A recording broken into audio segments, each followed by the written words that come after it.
very good evening to all my friends. A very warm welcome to all of you from Rata, Mumbai, RRC, that is Regional Committee, Chennai Regional Committee, and Madurai Regional Committee. Today we are going to have a lovely program which will be covering up the financial health of SMEs in post-COVID era from a business cash flow perspective. So friends, let's come forward to speak on the health of SMEs in post-COVID era. The Those who are not member of Rata or those who are not aware of Rata, let me tell you what Rata is. Rata is nothing but Refrigeration and Air Conditioning Trade Association, formed in 1949. Ladies and gentlemen, 72 years ago, someone actually thought that India would require an association to represent its trade at the government level and on various commercial aspects. So Rata purely concentrates on the commercial aspects of refrigeration and air conditioning trade. We reach out to close to around 6,000 MSMEs across India. There are 6,000 companies who Rata reaches out to, represents their issues, tries and resolves their issues, and solves their problems. We also have our monthly newsletter, which reaches out to all the members. So I would urge all of you, come forward, join this movement, and make our association, make our trade much stronger. Because Sangathan mein Shakti hai, friends. More and more people talking in the same voice, we will be able to reach out with our issues and try and resolve them. So, friends, today we have we try and address various aspects of business on the commercial aspect of it. And today we decided to take this one of the biggest pinching issue in post-COVID area, that is the cash flow. I don't think so that there is any one of us, those who are in the business are today not suffering because of the cash flow. It is a major issue, right? And how do you address this, or what has created this? So we got an expert speaker. So with a warm applause, ladies and gentlemen, let's welcome Mr. Chirag Mistry. Chirag bhai, a very warm welcome on behalf of Rata. Thank you so much for joining us. Really appreciate. Chirag bhai, Mr. Chirag Mistry is the founder and the CEO of Capstone Corporate Solutions. He's Director Strategy of ACE SMSC, an international SMS hubbing platform. He's also Director of Strategy and Finance, Infinity Life Nutragenics Private Limited, and Director and promoter of Vycook Meals on Wheels Cloud Kitchen. So I think today when Chirag bhai gives us the solution on the cash flow, you guys can get onto the Vycook and order your meals. I think that's what we all can do. Chirag bhai's mission is to provide these SMEs the requisite financial advice, guidance, and handholding to ensure robust financial decision making, which would in turn ensure long term sustainable growth and a successful growth trajectory for all such companies. So, Chirag bhai, a very warm welcome to you. And I think the floor is yours. What you would like to talk about, how you would like to address this issue, and what are the solutions and what are the outcomes. So, without taking much ado, over to Mr. Chirag Mistry. Chirag bhai, please take it over. Firstly, and thank you everyone for the opportunity to address you all and your entire organization. I understand it's a nationwide organization of entrepreneurs, and the reason I wanted to address you all on this topic is because this has been one of the most unprecedented times for first generation entrepreneurs. The reason we all came into business is because we like control. Right, we don't like to be ordered. We like to be the ones ordering. We like to be the ones planning. And this is the first time in probably the last 20-30 years where a situation has come where we are facing unprecedented times, where we don't know what's going to fall ahead, where what's going to be happening tomorrow, where how our business is going to be transitioning is something where there is no one today who can actually tell you this or that. In all this turmoil and in all this mess, there is one thing that we can do well, that is our financial planning. And financial planning is something which forms the backbone of every business. And when you talk about financial planning, cash flow becomes the biggest aspect of financial planning, which is why I think that is going to be the crux of our presentation today. So I think if we can start with the presentation. Perfect. So today we're going to be discussing significance of cash flow planning for MSMEs in the post-COVID era. Very important, guys. Post-COVID era. Why do I say this? Because in the last 6 months, while you all have been sitting at home, the person in this picture is me, but I don't look that way because that's what lockdown has done to all of us. But what everyone has been telling us in these last 6 months, or advising us in these last 6 months, is to sit tight and everything will take care of itself. While it might, there's some bad news here. It won't. Things will not get well on their own. But if we want them to get well, we need to change. We need to use this time to evolve, to change our business, to strategize in a much better way. So this presentation is going to be all about that. If we can move on. Firstly, let's address the elephant in the house. Is your business an MSME? So in the last 1 year, with our government giving these brilliant MSME programs, all of us have taken it as a proud tag to be called an MSME. So being an MSME in the nature of the government or in the eyes of a financial institution like a bank is one thing, where they qualify you based on your turnovers or your scale of business or your investment. In true business sense, who is an MSME business owner? Who is which is that business which is ideally a micro, small, or medium enterprise? So let me give you an example. Tomorrow, if Reliance starts a new company with a very small investment and a turnover of 50-60 crores into manufacturing of HVAC systems, for example, in the eyes of the government or in the eyes of the definition of an MSME, they are an MSME. But do you realize the difference between you and me as an MSME versus Reliance's one small company as an MSME? The difference is that when you have a company which does not have a specialized person or team handling each separate division of the business, you are a micro, small, or medium enterprise. For example, if today I have a company and I am the CFO, I am the CIO, I am the CTO, and I make all the business decisions, or me or my family, then I am an MSME. This is what is happening with most businesses in India. We are proprietorships, whether we call ourselves a private limited company or you call yourself an LLP, you're ideally a sole proprietorship till you do not have a specific team or person heading each department. Now, obviously, I cannot help you with all the departments of your business, but if you are an MSME and if you qualify into this definition that I gave you, where you do not have a specified financial team or you cannot afford the capabilities of a successful CFO to help you with decision making, I'm going to try taking that small burden off you in the next 45 minutes, where we are going to be discussing all your financial related issues and answering a few questions that I'm sure has been on most of your minds in regards to how you look at your business ahead. So what is cash flow planning and why is it important? So there is something in business called as profitability. So I'd like to give you a small example. I'm sure all of you all know about ILFS, the big NPA of 2018. Has any of you gone and checked out the balance sheet of ILFS in 2018? In March 2018, that company showed a net profit of 330 crores. And in June 2018, that company started falling down and becoming an NPA. So do you think this happened because they didn't have profits? Absolutely not. This happened because they did not plan their cash flows, because their assets were such assets which were stuck, which could not be liquidated. So cash flow planning is not something which is really very tough or something which needs a lot of expertise. But as Warren Buffett said once, you only have to do a few things right in your life, so long as you don't do too many things wrong.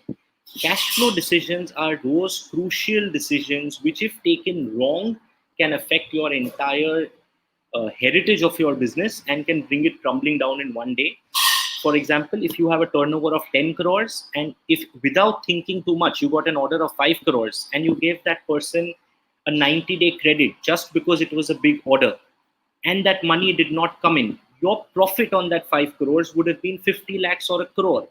But that 5 crore rupees not coming in would possibly wipe off your last 10 years profits. That is part of cash flow planning. So we have divided this presentation into three major parts. First, the important cash flow decisions for an MSME, the questions that as business owners you all have encountered in the last 5-10 years of your business and you haven't had someone to answer them for you. I've tried to put those questions down and answer them for you. Next, very important, we're going to be discussing banking for MSMEs. Uh, of course, bank finance becomes the backbone of any successful business. We're going to be discussing a few bank products. We're going to be discussing the moratorium and the restructuring scheme the RBI has been announcing since the lockdown, and whether you should be taking over your bank or not. And last, we'll be assessing how markets and businesses are going to change with COVID and after the post-COVID era. So without wasting more time, let's move on to the first topic, important cash flow decisions for an MSME. So we've taken 6 questions that according to me, each individual entrepreneur faces in their business life. Uh, these questions have been divided into business related questions and investment related questions. Business related questions, what should you choose? Higher turnovers or better profitability? Whether to give credit or not to give credit, whether to buy machinery or other assets on loan or use your own business funds. Investment questions, whether you should invest your personal surplus in business or somewhere else, whether you should buy an office or a factory for your business or you should take a rented premise, and whether you should invest in residential properties or no. This is an India specific question because Indians believe in investing in residential properties. I'm going to try explaining to you how that affects your cash flow and if you should be doing that or not. So we'll be taking up all these questions one after the other. Perfect. So the first question we'll be addressing is higher turnover versus better profitability. Now, businesses earlier believed in something that I've written on the screen. If you ask your forefathers, they always believed in this saying. It says, turnover is vanity, profit is sanity, and cash is king for your business. What does this mean? Turnover does not matter. Profit is what defines how successful you are, but cash is king for your business. This is how businesses used to be in the 1900s, the 1800s, right up to 1950s and 1960s, when there was a new concept that came in of looking at turnovers before profitability. You've all heard of Amazons, you've all heard of the Netflixes, you've all heard of the Flipkarts, who may not have had made a single rupee in profits till today, but they believe they are a successful business because they have higher turnovers. I'd like to tell you all that is an investment game. We as MSMEs cannot exactly fit into this criteria because we are investing our own funds. We do not have 10 investors sitting in our back to put money for us every day that we make losses. That to remember, Amazon is one of the only equity funded companies which has turned profitable. Most of the other companies who have been cash burning are today feeling the pinch when their valuations have been decreased. If you all check the valuation of Uber, for example, if you all have checked the valuation of most of these private equity firms, they have taken at least a 50% hit in the last 1 year because businesses have started realizing that top line is not the only focus. Profitability matters. So I'm going to be telling you how do we differentiate between taking certain business at a higher profit or taking a lower profit but doing higher business. So let's say you have a turnover of 10 crores. Okay. Can we move to the earlier slide, please? 1 second. Yeah. So let's say you have a turnover of 10 crores and you are doing a 10% profit. So you make a 1 crore rupee profit after doing a business of 10 crores. I feel that if instead of taking 10% profits, if I take 5% profits, I will be able to double my business. And as a business owner, I feel proud of doing a 20 crore turnover. Though I make the same amount of money because now on 20 crores, I'm making 5%, which is still 1 crore, which is the same as what I made on a 10 crore business. So I feel as a business owner, I have progressed. That is not always the case because what happens is between doing that 10 crore turnover and doing that 20 crore turnover, you will hire additional staff. You will have more operational expenses. And biggest problem of all, you will be giving credit to that many more customers and putting your money at risk. So unless there is an incremental amount of profit coming in from incremental business, in this post-COVID times where cash is going to be the main problem of business has, you might prefer doing slightly lower business, but good quality and good margin business. The only time when I feel or a financial advisor will suggest you to take business with lower margins is when you are in an industry where purchasing more goods will give you a better price of purchase. For example, if I am a steel trader and I purchase it domestically and supply it domestically in India, I might make 3% margins. But if I start importing, those margins might increase to 5%. But the only way I can import is if I have a certain volume that I can sell. Only in those circumstances will you consider doing more business at a lower profitability, but because you are going to get a better purchase price. So eventually it is going to benefit your business in the long run. That is the only time when in today's situation, you should be looking at a better bottom line or a better profitability compared to just doing higher turnovers. Guys, this is going to be a very important question that all businesses are going to face and have been facing.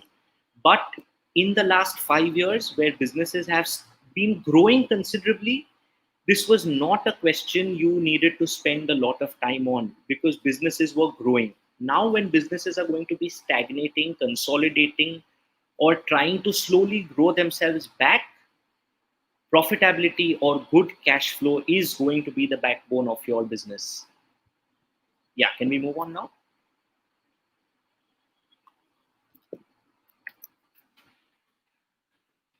So the next question: to give credit or not to give credit? I think uh, uh, this is something which all businessmen face. So credit, how did credit? What does credit mean, and how did it start? So credit is something in Hindi what we call as udhar. Uh, uh, the system of credit started back in the 1960s and the 1970s, and most countries have gotten out of the credit trap. But India has taken that credit and made it like a normal norm of business. हम सब उधार देते हैं, उधार में माल लेते हैं. But what we forget to do is these next 4 points. When जब आप market में उधार देते हो, or when you give credit out in the market, do you calculate the cost of finance of that credit? For example, if you have a bank loan running at 12% and I'm selling goods to Mihir Bhai, telling Mihir Bhai to pay me after 3 months, I have to calculate 1% per month because 12% per annum is 1% per month. I need to calculate a cost of credit of 3% if I'm giving him a credit of 3 months. If I do not calculate that as my cost, I will feel like I'm making a lot of money, but in general, I'm paying all that money as interest to my banks because that money did not come into me on time. Second, we need to calculate a risk premium of credit default. So let's say I supplied to Reliance. I say Reliance is never going to default. So I considered that 3% as my cost of finance. But immediately when I start supplying to someone lower than a Reliance, there is a chance that that customer might default. So I need to calculate a certain percentage, that is my risk premium of giving credit. Let's say 1%. So that 3% becomes 4% as an additional cost to me. Why do I collect that 1%? Today it might seem like I'm just trying for higher profits. But eventually, when one of your customer goes bad, this risk premium that you have calculated over all your turnovers in the last 12 months, 24 months, 36 months will make sure your business is able to sustain the setback of one customer going bad. Third, before you give credit, calculate if you are going to get additional sales by giving credit. Do not make it a norm for your business. We as Indian entrepreneurs have considered giving credit as a way of life. It is not a way of life. If there is a customer who is going to take my goods immaterial of me giving credit or not, I will try establishing a relation of no credit with him. And last but not the least, in fact, the most important point, should you give a cash discount or not, and what sort of cash discounts to give? So cash discount is basically a discount given in place of credit. So I say if you're going to pay me in 90 days, you give me 100 rupees. But if you are paying me today, I will give you a certain discount. What we have done as Indian businessmen, हम लोग 2% cash discount देते हैं. We tend to give a cash discount that no customer is interested in. Make sure your cash discount is the exact cost you have calculated in point 1 and 2 above. So if I am supplying to company A and I have calculated 3% as my cost of credit and 2% as my risk premium, I will give that customer a 5% cash discount if he's paying me today. Why? Because I need to tempt him enough to pay me. Agar, if his source of finance is cheaper than the cash discount I'm giving him, why will he pay me immediately? What happens in these circumstances is most companies or most clients that I meet with give a 2% cash discount instead of a 3-month cycle. Here, what happens is the only parties that take the cash discount are the best parties of the lot. The customers who are anyway going to give their money on time because they have a cheaper source of finance, so they are okay in taking the 2% discount. But the actual customers who are going to default never take the cash discount because the cash discount we offer is so less. So we need to make sure in these times where cash flow is going to be important, we calculate cash discounts in a way where it makes sense for us and it makes sense for our customer to avail the cash discounts and not just give it as a scheme that no one opts for. I hope I'm making sense here. Please keep this thing in mind. It's a very important point that we have forgotten. With this, we can move on to the next slide. Very small question. A lot of time businessmen face this problem. They don't understand whether they should be buying business assets or machinery with loan funds or their own funds. Their own funds in the sense business funds. Make sure you remember machinery and all other business assets are long-term assets. As anything that is not going to give me money back within 3 months or 6 months or 9 months is considered as a long-term asset. Any long-term asset should either be bought with a loan, or you have to infuse those funds separately in the business. Do not use the funds that you have kept aside for working capital to pay for these assets, because no matter how small or big these assets may be, slowly and eventually you will deplete your working capital and end up using it for these assets and later realize you have no money left for your business. So it's a small point but an important point, where any long-term asset, for example, even a machine in a 100 crore turnover, a machine worth 2 crores might be small, but that 2 crore machine should also be bought with long-term sources, either with a loan or with an infusion of money by the promoters into the business, and not from the working capital funds of the business. We'll move on now to the fourth question that we are going to address.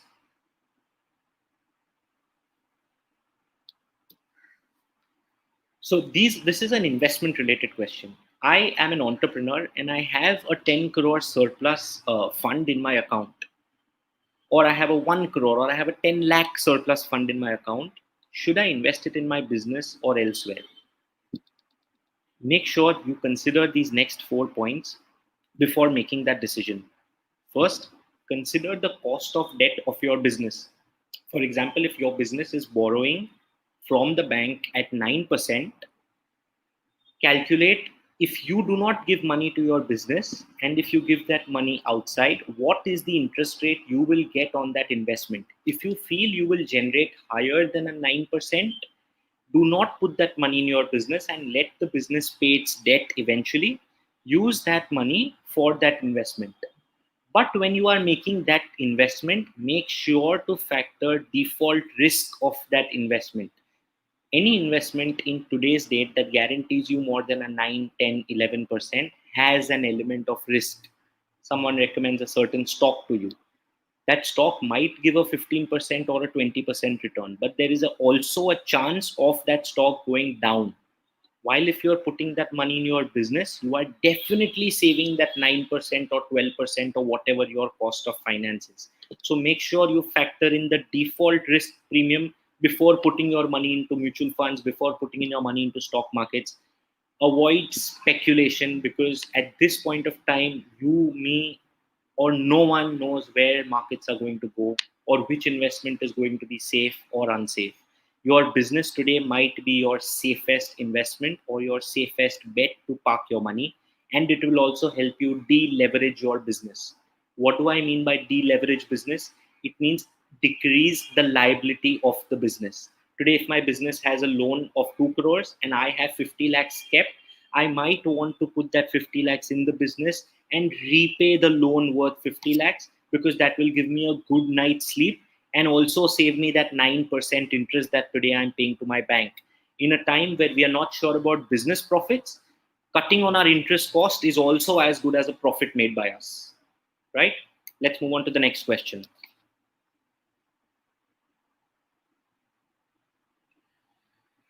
Okay, so this is a question which most businesses encounter after 3 to 5 years of starting their business. It is when they want to expand, they start considering whether they should buy their own office or rent a new office or buy their own factory, plant, or office. Our sentiments in India are such that we always consider buying, right? We always consider that if I'm sitting in my own place, I have achieved something. That is not always the case. And I thought of giving you an example of how the cost of purchase works versus the cost of rent. If you look at the calculation below, let's consider that we purchase an office. What are the costs involved with purchasing that office? We have an interest cost. We will, of course, take a bank loan to finance it. So you'll pay something around the 9%. On top of that, you'll have to maintain the property because it's your own property. You'll be paying anything between 1 to 3% to maintain the property. Plus, to buy the property, you will be paying a stamp duty, which is a 2% one-time cost. On top of which, you might want to furnish the property because you've bought that property. All put in over 5 years, your cost of a 100 rupee property is 59.5%, which means a 100 rupee property costs 160 rupees over a span of 5 years. Now compare that you rent that office. If you rented that office, rentals in India today are about 6% per annum. So over a span of 5 years, your cost of renting will maximum be 30%. What is the difference over 5 years? The difference over 5 years is roughly 30%. If you feel your property is going to appreciate by 30% or more in the next 5 years in this current market scenario, only then it makes sense to buy your own premises today. Otherwise, it might make sense to sit in a rented office or a rented plant or a rented factory. There are also some other benefits of sitting in a rented property versus a purchased property. First thing is you have a lower monthly cash outflow because an EMI is always bigger than rent. What we think is that instead of paying a 5 lakh rupee rent, if we pay just 7-8 lakh rupees, the property will become ours by paying a slightly higher amount. But what we don't realize is that we need to pay that 7 lakh rupees for 15 years because an office loan comes for 15 years. So you are obligating yourself to an extremely long tenure just because you feel that rent is an expense. But in the EMI you pay to the bank, your interest component is higher than that rent component. Also, what we don't realize is if we have a rented office, it is easier to scale up and down. Today, if I sit out of a rental premise and I'm going to have less staff after lockdown, I can simply let go of that premise and take a new smaller premise and save on my cost. But if you are sitting in your own office, even if you don't have enough staff, you cannot do that because you will not have an owned place and sit in a rented place and then have the tension of renting your own place out, right? Also, property is a non-business risk. You already, as an entrepreneur, take enough risks in your business. Any prudent financial advisor will tell you not to take a risk in 10 different places of those big substantial amounts. In such uncertain times, you might prefer to reduce your non-business risk because your business risk has already become substantially higher because of these times.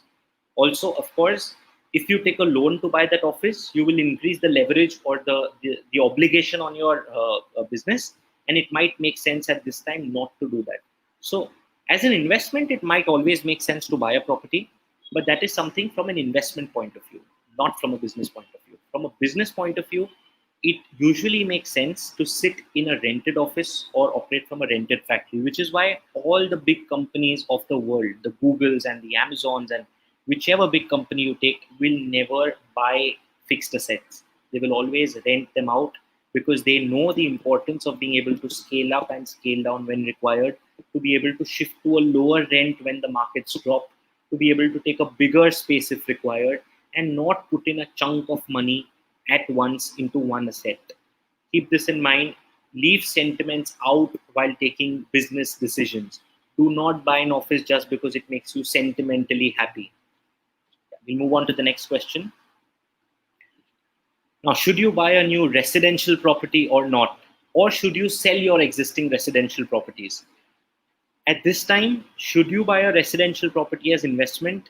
No. Why? Because the residential rentals are anything between 2 to 4%, while your cost of buying that property is at least an 8 to 9% or maybe a 7%, but it is still always higher than the rental, which means it makes more sense to not invest in a residential property and to rather invest that money into some other source of generating business. Uh, the second important point to consider is that right now the market conditions are speculative. We do not know if in the next 6 months or 2 years or 3 years, market prices of properties will go up or down.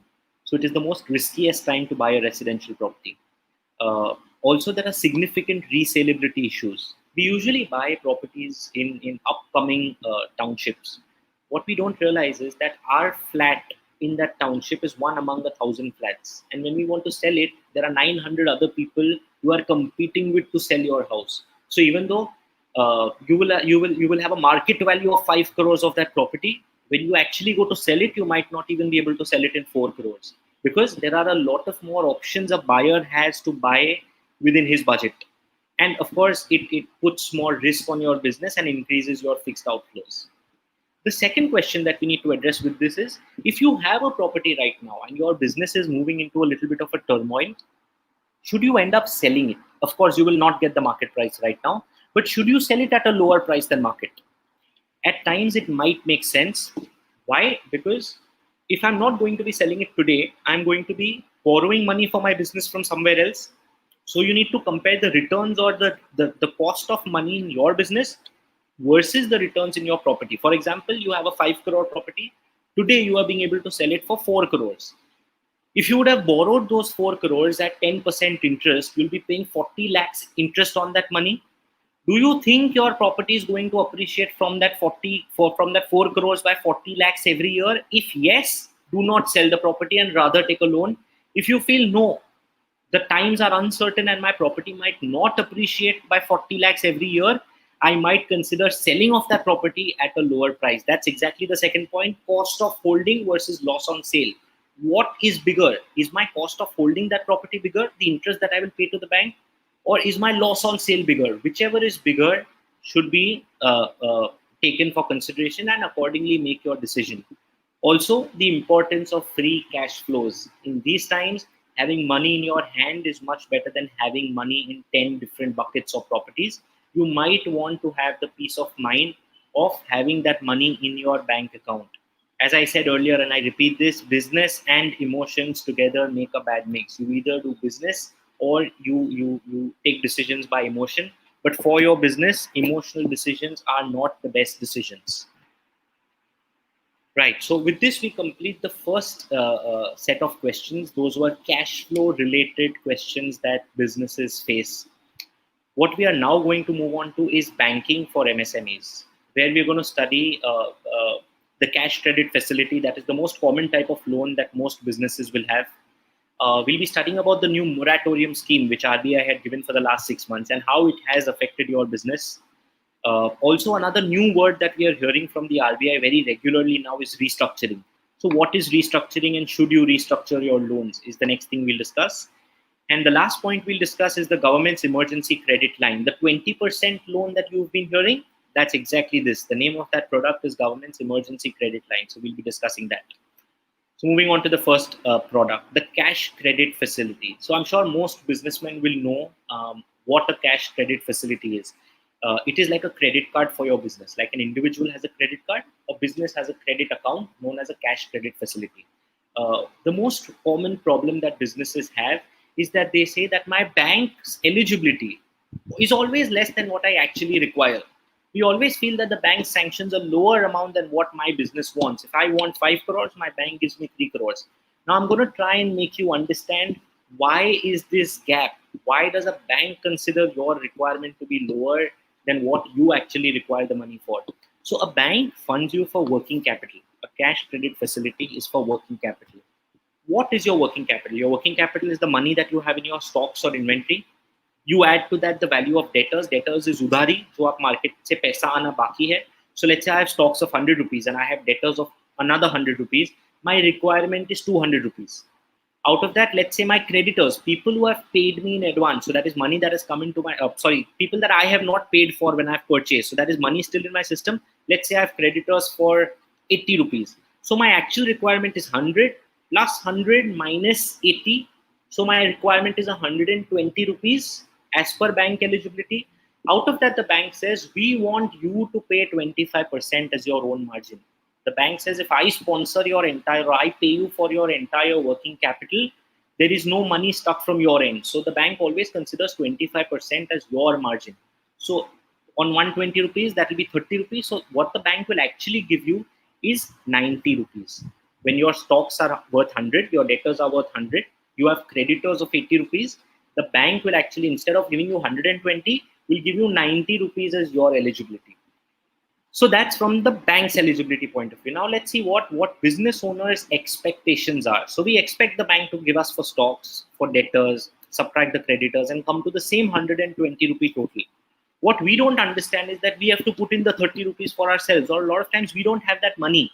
So the first factor that causes a difference between bank eligibility and business owner expectations is that 25% margin, where we feel that that should also be paid by the bank.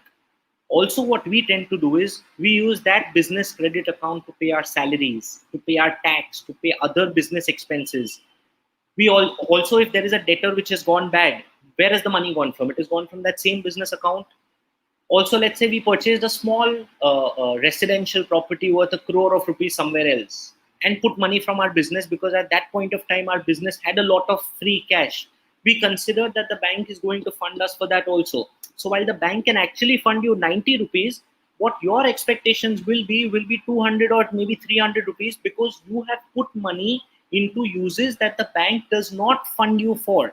So whenever you cut a check from your cash credit account, or whenever you do an RTGS from your account the next time, you need to make sure and think whether you are making a working capital expense or a non-working capital expense. And whenever you are making a non-working capital expense, you need to make sure that money is either being put by you or it is coming out of the profits of the business and not from the bank's facility. Otherwise, you are going to face a shortfall of the bank's facility sooner or later.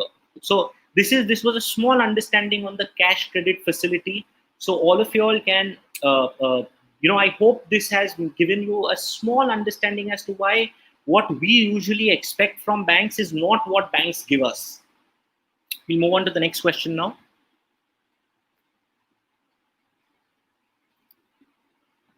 Right. So you all have home loans, you all have personal loans, you all have business loans. And suddenly in the month of March, RBI came out with something where it said moratorium. A word which most of us have not heard of. And we started Googling and we said, what is moratorium? And we found out, wow, I don't need to pay any money for the next 6 months. Later on, we realized it was not free money. It was basically deferment of our payments. So moratorium is defined as principal repayment free period of a loan, where you are not paying the principal of the loan, but the interest is still accruing on the account. Usually moratoriums are given in a term loan, where let's say you are building a factory. Till the time the factory is not ready, you get a moratorium because there's no money coming in from the factory. So how will you make your repayments? This is the first time a blanket moratorium has been given for all loans. Moratorium does not give any interest benefit. In fact, it adds to the interest burden. Because let's say you had a 1 crore loan and you did not pay, and you had a 1 lakh interest per month and you didn't pay for 6 months, your loan has now become 1 crore 6 lakhs. So you will pay interest on that additional 6 lakhs also. So let's look at what happens to a 1 crore loan of different tenures. So let's say you took a 1 crore loan, the first example, where there were 36 months outstanding on the loan and you took the 6-month moratorium. The additional interest you will pay on that loan is 8,90,000 rupees. But if instead of a 36-month loan, if that was an 84-month loan, you would have paid 15 lakh rupees additional interest. And if this was a 15-year loan, a 180-month loan for 1 crore of rupees, read that figure properly. The additional interest you would have paid or you would have committed yourself to paying is 44 lakh rupees on a 1 crore loan. That is 44% more. Why? Because you are using the money for that much longer a time. Now you took the moratorium and you are sitting today and you're listening to me and you're saying, oh my God, I'm going to be paying 44 lakhs more on my housing loan because my housing loan is a 15-year, 20-year loan. What should I do? What you should do is you should contact your bank and you should pay off those 6 months installments that you didn't pay either immediately or in parts over the next 6 to 12 months. So at least you pay 8-9 lakhs of additional interest instead of that 44 lakhs. So moratorium sounded like a very good product, but it was only meant to be taken by those people who did not have the money to make a repayment and not take it as a leisure or a facility being given by the Reserve Bank of India. A lot of us just took the moratorium thinking that abhi nahi bharna pad raha hai, so well and good, but it's not that way. So if you have taken a moratorium, the next thing you do is calculate the additional interest you're going to be paying if you continue this loan for the original tenure, and decide what part of that will you end up paying your bank immediately so you save on the interest. I hope I'm clear about this. Can we move on? Another concept that the RBI has been announcing is debt restructuring for MSMEs. So what is restructuring? Restructuring is again very similar to moratorium. It is converting your short-term debt into long-term debt. Well, let's say you have a 3-year loan, but you feel you will not be able to pay it off in 3 years. You approach your bank and you say, I'm not being able to pay this off in 3 years. Give me a longer tenure. So the bank will say, okay, instead of 36 months, you pay it off to me in 72 months. So your EMI goes low and you get more time to pay off the money. But this comes at a cost. Cost, of course, you will be paying interest for a longer tenure. The second cost is that it will be tough for you to get money from banks in the future, because once you restructure your loans, it is a soft default. You've not actually defaulted, but you have defaulted on the commitment you gave to the bank that you will pay it back in a certain period of time.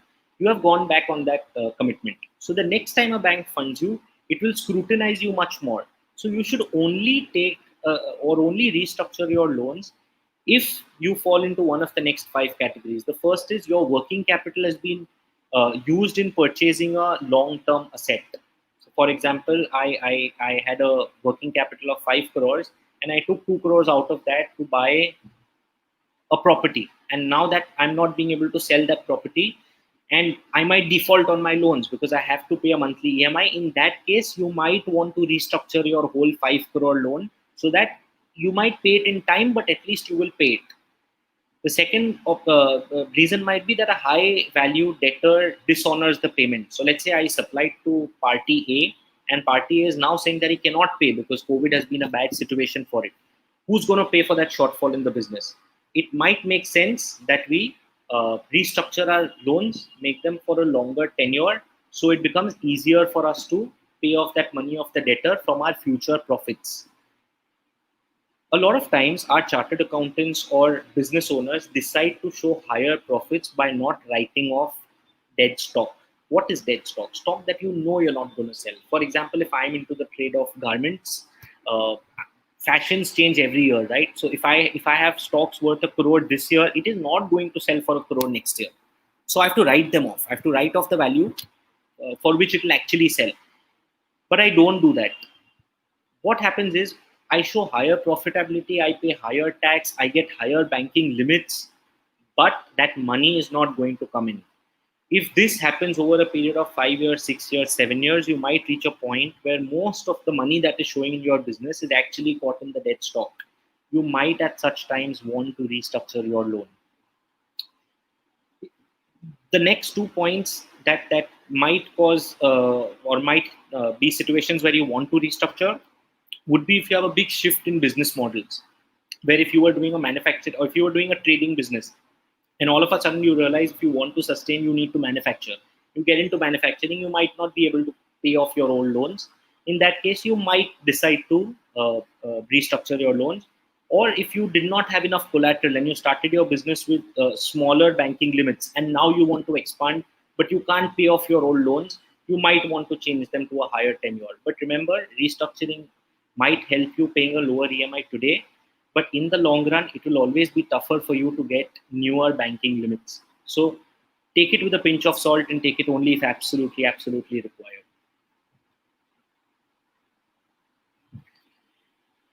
Government's emergency credit line, the 20% scheme for SMEs that most of you all have been hearing. What does it mean? So the RBI has said that if you have a limit of less than 25 crores, and if you are an MSME, the bank will give you 20% of your limit. So if I had a 20 crore limit, I will get 20% of that, 4 crore rupees, for a period of 1 plus 3 years. 1 year without any repayment of principal, only interest payment, and 3 years as a term loan after that 1 year to pay off that money. Is your company eligible? Yes, you are eligible if you are an MSME, and if your total limits are less than 25 crores, you can borrow 20% of those limits. But do you get it from your own bank or from any bank? Ideally, you will get it from your own bank only. If you want to take it from another bank, your bank will have to give an NOC or a no objection certificate for another bank to lend you. So you might be getting a lot of calls from bankers saying, we will give you that 20% if your bank is not giving you. It is not so easy. It makes more sense to go to your existing banker, because if your existing banker does not find you worthy enough of giving you that 20%, why will he give an NOC for another bank to lend? Right? He will increase the risk on the business. So most of the times, 99% of the times, your existing bank only will give you that. The important question here is, should you take this? You should take this only if you think your business is going to expand. Do not take this just because it is available, because it is not interest free. Again, like moratorium we discussed earlier, interest starts from the day that money hits your account. So only take this if you feel that by putting in that additional working capital, you can grow your business substantially. It makes sense taking that 20%. Otherwise, do not take it. You have till October end, till the 31st of October, to decide whether you want to take this or not. And even if you give the bank an application on the 15th of October, you will get the funds by the 31st of October. But do not take them if not required. And if you have taken them and now you feel that you're not being able to put it to use, repay it immediately. There is no cost on prepayment of these loans. You can go back to the bank the next day and prepay the entire amount, and the bank will not charge you any closure fees. So do not let money sit idle in your account just because it is coming easier or without any collateral. Can my bank refuse to give it to me? Yes, your bank can refuse to give it to you if it feels that your books or your profitability does not justify the repayment. So even just because the RBI has given it does not mean you will get it for sure. It is an option that your bank has. So these were to do with the last section we discussed was all related to banking for MSMEs and smaller questions that most of you would have encountered but didn't have answers to. What we are now going to discuss in our last small session is change in markets and businesses and what to expect and how to prepare for them. What do you expect in the next 6 months or 12 months of business? Expect the onset of recession. What do you mean by recession? Recession means contraction of demand. Consider yourself, do not consider yourself as a businessman, and consider yourself as a consumer for once.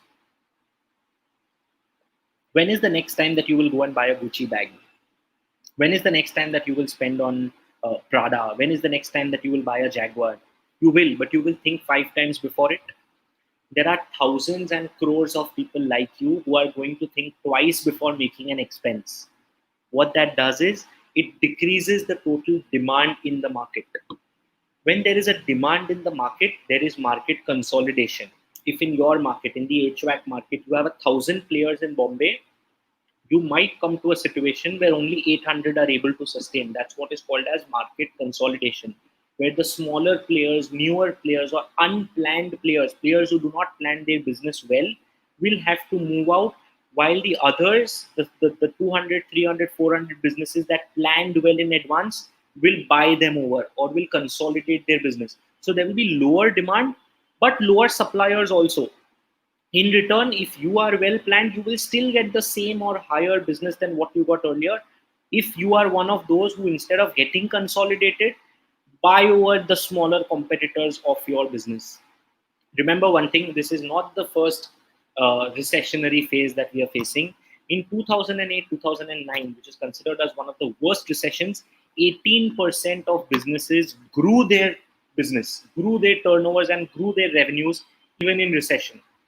So it's your decisions that are going to decide if you fit into those 18% or not. The next thing is going to be inflation in raw material costs. The more the recession sets in, the more expensive things become, and the raw material cost of your products will rise. So the next time you are giving your party a quotation, make sure to check with your supplier on the cost of products before doing that, because you might come to situations where you did not expect raw material costs to increase, but they will increase substantially because of inflation. And overall, there might be a demotivated business environment. because everyone is going through or everyone is sailing in the same boat that you are. It's up to you whether you take it as an opportunity and grow on it, or become a part of those people who think negatively. Now, without being negative, how do we prepare for this situation? So the first thing we do is we look at ways to cut costs, but without employee layoffs. It is the easiest thing for a business to lay off its employees. What we don't realize that our employees is the biggest resource of our business. Tomorrow we might get new and cheaper employees, but they will not be trained, and the amount of time you will waste in training them might be the actual time you sacrifice on the growth of your business. So find ways to cut costs by rethinking, reassessing, and rebuilding, but find ways apart from employee layoffs. Do not consider employee layoffs as cost cutting. Employee layoffs is the last thing you should be doing in your business. Expand supplier base. All your suppliers are also going through the same mess that you are. So you might find a lot of smaller suppliers who supply you products for a lot cheap because they need the money immediately.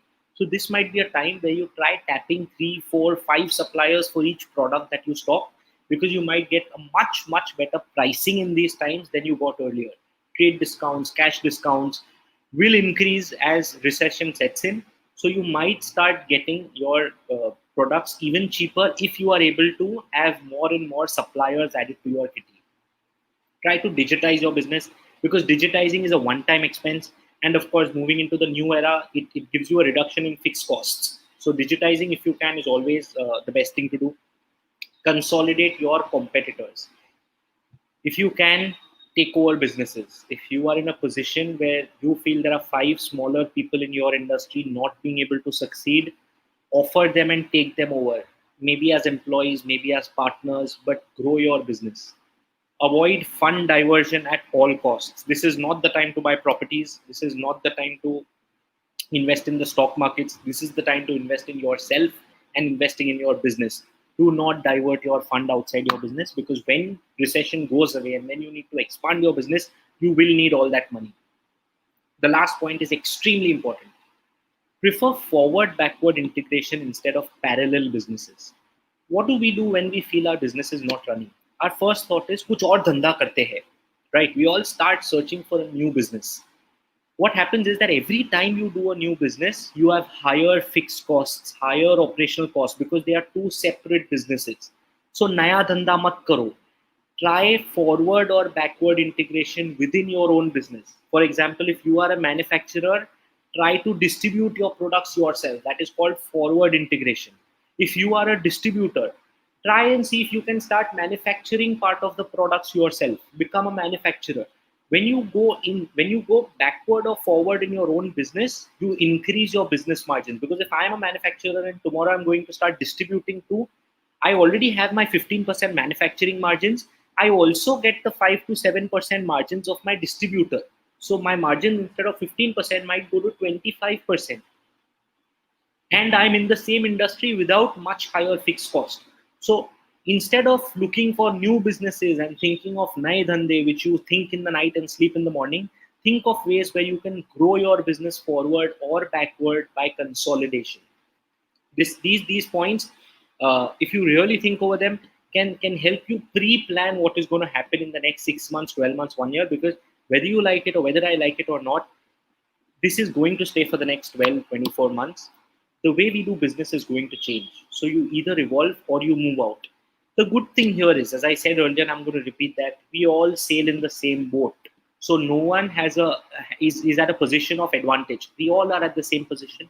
What we do today is going to decide whether we succeed tomorrow or not. Right?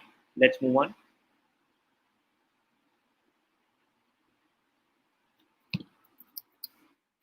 Now, I'm going to give you a few examples of businesses that were born out of recession. So recessions have been since the 1800s. The 1900s, where we had our first recessions, we had General Motors, we had IBM, we had Disney, we had HP. Not a lot of you will know HP was born out of one of the biggest recessions in 1939. And today they are a Fortune 500 company. All of these companies that I'm telling you are today household names, and they were all born out of a phase of recession. And if you think these are small examples, I'm going to give you newer examples in the next slide.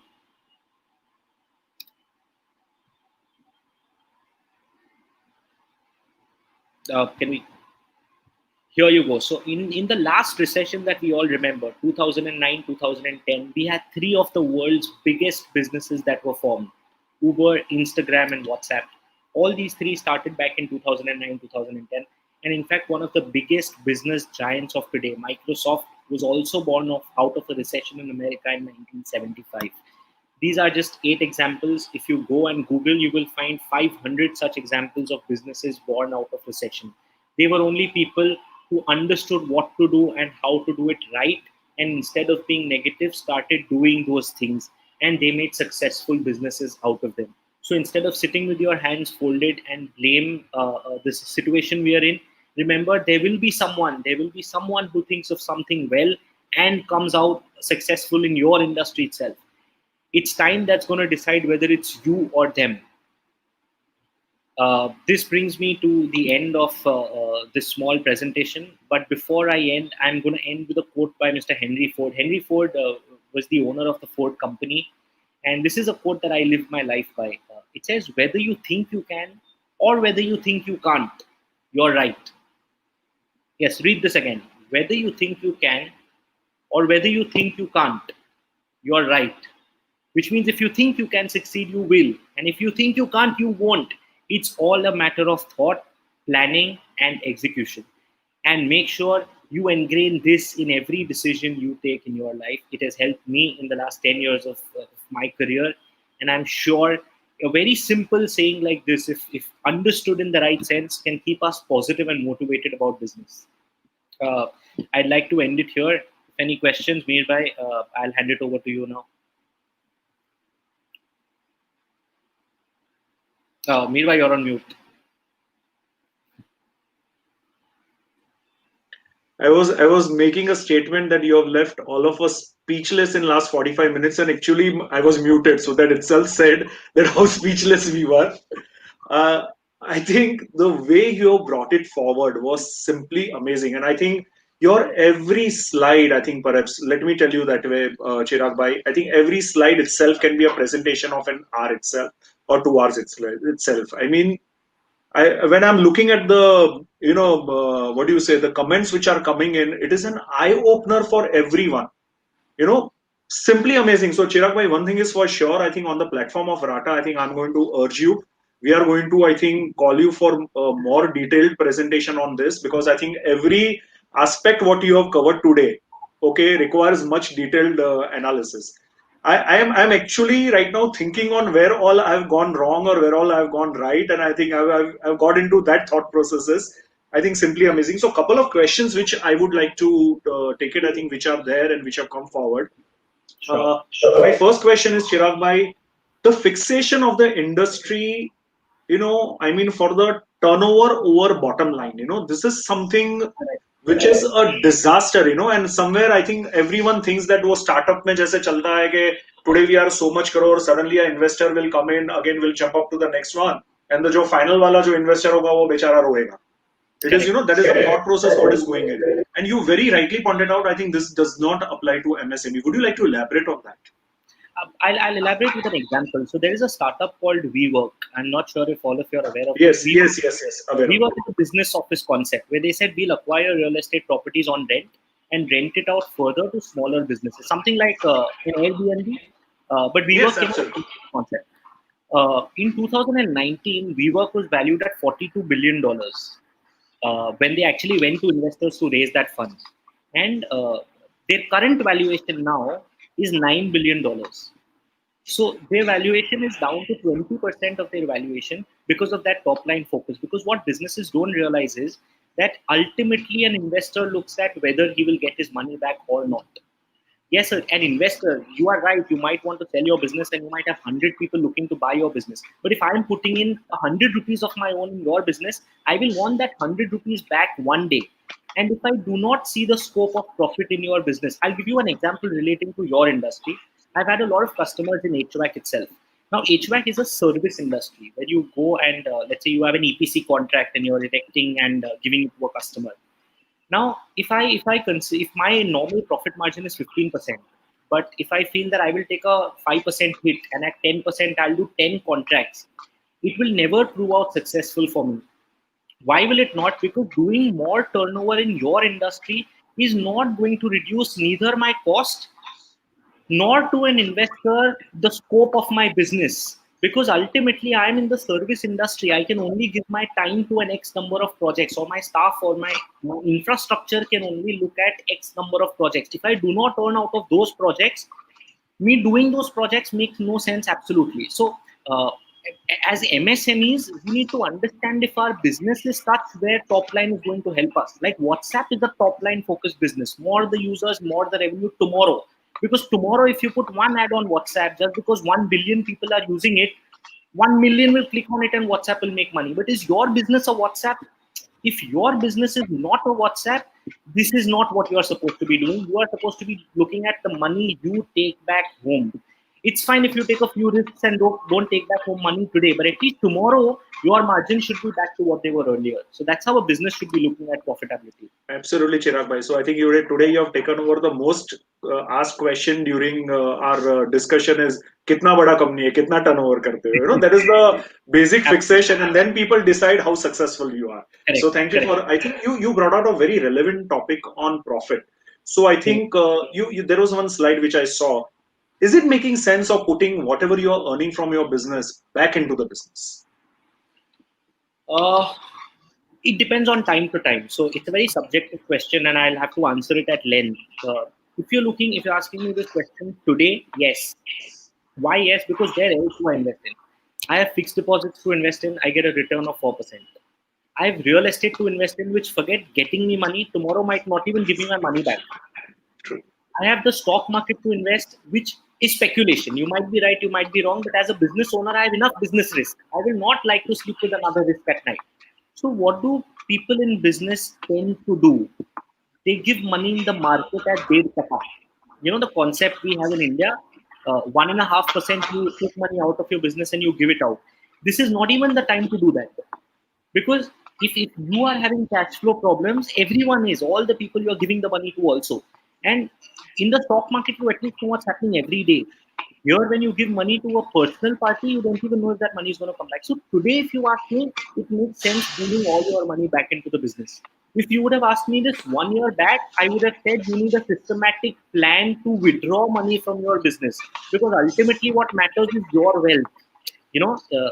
You are separate from the business, right? Bill Gates and Microsoft are two different entities. Ratan Tata, so if you see, the revenue of Tata Sons is maybe 5 times of that of Reliance Industries. But still, Mr. Mukesh Ambani is a richer individual compared to Mr. Ratan Tata, because Mr. Ratan Tata holds a smaller stake of his company, right? So you and the business are two separate entities. Today, I look at the business as an investment, which is comparatively safer. So I say I'll put all my money in the business. Tomorrow, when businesses get all right, I might have other safer avenues to put money where I'll tell you, no, you start withdrawing money every month and you make sure you have a personal capital apart from your business, because all your eggs can't be in one basket. So it's a very situational question, if you ask me. I think very, very well answered. I think coming to your the point which you are making regarding, I think, investments in the real estate, I think that was an absolutely eye-opener analysis. Rent over property, and traditionally we guys are always that rent pe kyun rehne ka hai. You should always be safe. That is the thought process what is coming. But I think I'm seeing with the current generation, more and more people are willing to get onto the rent. I think they are getting that understanding. So Correct. I think it is more or less. I think what you are talking is. I think what I remember that book what I read, Rich Dad Poor Dad, Robert Kiyosaki, where it says very clear cut whether your what do you say property, is it an asset or a liability. You need to understand whether you are earning from it or you are going back to it. So okay, so coming to that point, I think where we said that, I mean, you made that point. I mean that you take a rental or you whatever business investment what you are doing. I mean, try and assess that if it is a long term investment, you should loan it out, right? And you should take a loan, and I mean finance it. How do you decide on what is the right kind of duration of that loan? This is going to be always a very big question, whether to go for a 5 year or I mean, I saw that analysis which was 1 year, 5 year, 15 years, and 25 years. I mean, how do you decide on that? And I mean, because a lot of us, for us, that EMI is always a question or answer question. We never understand how that EMI ka figure wo aaya kahan se. Correct. Right? So there Yeah, are two ways of looking at this. There is one way from which an entrepreneur looks at it. There is one way at which a bank looks at it, and there is a financial way of looking at it. So I'll tell you how you look at it. If tomorrow you are buying a machine, an entrepreneur is buying a machine, he looks at it with the point of मैं इतना EMI भर सकता हूँ. Right. An entrepreneur decides his tenure by his capacity to pay an EMI. If 5 lakhs is not too big an EMI, I'm okay with that tenure. If 5 lakhs is too much, give me a longer tenure. Okay, so that's how an entrepreneur decides. So that is one way. A bank decides the tenure by the resaleability of an asset. So a bank gives a 15-year home loan because it feels that in 15 years the property will only appreciate. A property will not go down. So it is better for me the customer defaulting after 10 years. So I will give him a 15-year loan. Or if you're buying a machine, a bank will insist you on a 3-year loan. The bank will say, I'm not sure if I'll be able to sell the machine tomorrow. So the shorter you take, the better. But if you ask me from a financial perspective, one, a property loan, first of all, cannot have a tenure because a property is not a business investment. For any other business investment, the tenure is the usable life of the asset. So if I'm buying a machine which is going to last me for 5 years, my loan should exactly be of 5 years because that is the time for which my asset is going to pay me back. If I am buying a land and I'm going to build a factory on it, my factory might last for 10 years. So whether the bank forces me to take a 7-year loan or a 15-year loan, I should be taking a 10-year loan because for 10 years, I know my factory is going to give me an output. So the financial way of thinking at it is the actual life of the asset through which it is going to give you a cash flow. If you feel it is shorter or longer than what the bank is giving you, put in your own funds for the remaining part of it. But do not take a shorter tenure loan because you will obligate your cash flows and not get enough from that asset so soon. Absolutely, and Chirag bhai, I think what I think somewhere you even mentioned on that. I mean you have that additional cash flow, or additional reserves. You might as well pay off that loan because you never get charged on the closure part of it. So absolutely perfect. I think Chirag bhai, the majority of the comments which are coming, could we? Mitesh Bagadia ji is writing that could we relook at the presentation later on? Mitesh ji, this presentation is very much there on the Facebook at any given time. You please go through that again. I am definitely going to relook at it for sure, and then I'm going to sit with Chirag bhai because I have a lot of points which I want to discuss one-on-one with Chirag bhai. I think in a professional manner, I mean, which way I would like to work with you. But this is something phenomenal. I think I have been part of lots and lots and lots of webinars during this particular aspect where you said that how we need to be prepared for current business and everything. It is, trust me, I think thanks to Ajit, who is our president, I think the minute lockdown was there, I think the first launch of webinars was how do we work from home and how we go digitalize. And that's where our journey of Rata started during this lockdown. We tried and got maximum number of people from our trade, which itself is a challenge to go digitalize. And I mean, we are seeing today the results that I think more and more people are coming forward. There is one more question from Mr. Akash. It says, is it a good thought to take insurance on a loan taken for property? A very, very, I think, very, very, this kind of question can only come from Akash. Akashji, thanks for the question, but I don't think it's a thought. I think it's a compulsion. As a businessman, understand this. Understand your risk. You are taking risk of your business, which is something which no insurance can insure for you. Okay, can I get an insurance to say tomorrow will I get a contract or not? No. Apart from my business, if there is an insurance policy available for any other risk that you have, take it. Take life insurance, take property insurance. To understand one of these things going on, I have had clients who have had turnovers of 500 crores and a small factory burned down. A fully insured factory burned down also brings a business to a halt because it takes you 6 to 9 months to get the insurance claim. So if you did not have that insurance money at all, you will be in a bigger mess. So I understand banks put it as a cross sell, which clients don't like to take. But choose your insurance yourself. Compare it with 100 insurance companies. But whether you should take an insurance or not, I think it's something you don't even need to think, and you need to make sure you take an insurance for the highest available amount. Because as a businessman, apart from your business risk, you do not want to take any more risk. You need to mitigate all other risk factors. So I think that answers the question. Thank you for giving that answer. And I think I'll just take cue from Akash what he has asked, and I would like to extend his question. I think since he brought out this point of insurance, I mean, majority of us, Chirag bhai, if you see in the business, we all are entrepreneurs who may be single person running the show, you know. Absolutely. So somewhere we guys all become the key person for the entire business. And today, I mean, with COVID setting in, I mean, no one knows what is going to happen tomorrow, right? does it make sense to go for this key person insurance? What is important to your business? I think it should we go for that, or what is your suggestion? Uh, See, keyman insurance is just another name to life insurance. Okay, Right. it is the same as a term plan. So as I said, an entrepreneur should always have a term plan. In fact, there are ways in which you can have a term plan which insures your assets in case something happens to you. So there's something called a woman endowment plan where you take a policy on the name of your wife, and if something happens to you, your wife gets the sum assured without any encumbrances. So you always need to, whether you take a keyman or you take a traditional term plan, you need to make sure you take a life insurance, not an investment policy. So if you can very well understand the difference between an investment policy and a term plan, make sure you always have a term plan, and you always assign it or nominate it to the next person who is going to take care of your liabilities. May it be your wife, may it be your children, whoever it is. But as I said, a term plan, not an investment plan. Most of us get confused between the two. An investment plan does not make sense. A term plan makes a lot of sense. Okay. Thank you. So I think with this, I think let us come to an end. I think there are many more questions coming in, and I think I thank you, Chirag Bhai, on behalf of Rata. This program was also supported by ISHRE Mumbai chapter and Laghu Udyog Bharati, so we thank them also. And I think I'll definitely request my colleagues at LUB also that I mean we will specially call you for one of the session there also. So really appreciate this, and Right. it was a brilliant program. Really appreciate. And I think you have really covered up a lot of questions, a lot of queries of major of the entrepreneurs that we all face in our day to day. Actually, I think the cash flow se jada, I think today what you have addressed is our thought flow. You have totally changed everyone's thought process and thought flow. So thank you very much, Chirag Bhai, and really appreciate on behalf of Rata. Thank you very much once again for today's program. Thank you. I request all of you, any one of you, you have any queries or something, we have contact of Mr. Chirag Bhai. If it can be displayed, you can reach out to him or you can reach out to us in Ask Rata. Feel free to ask us any of the queries or something, and we'll try and get in touch with him. So thank you once again, Chirag Bhai. Thank you very Thank you. much. Thanks a lot. Okay, and wishing all of you, please guys, stay safe, take care of yourself and your families. Thank you. Thanks. Bye bye. Thank you.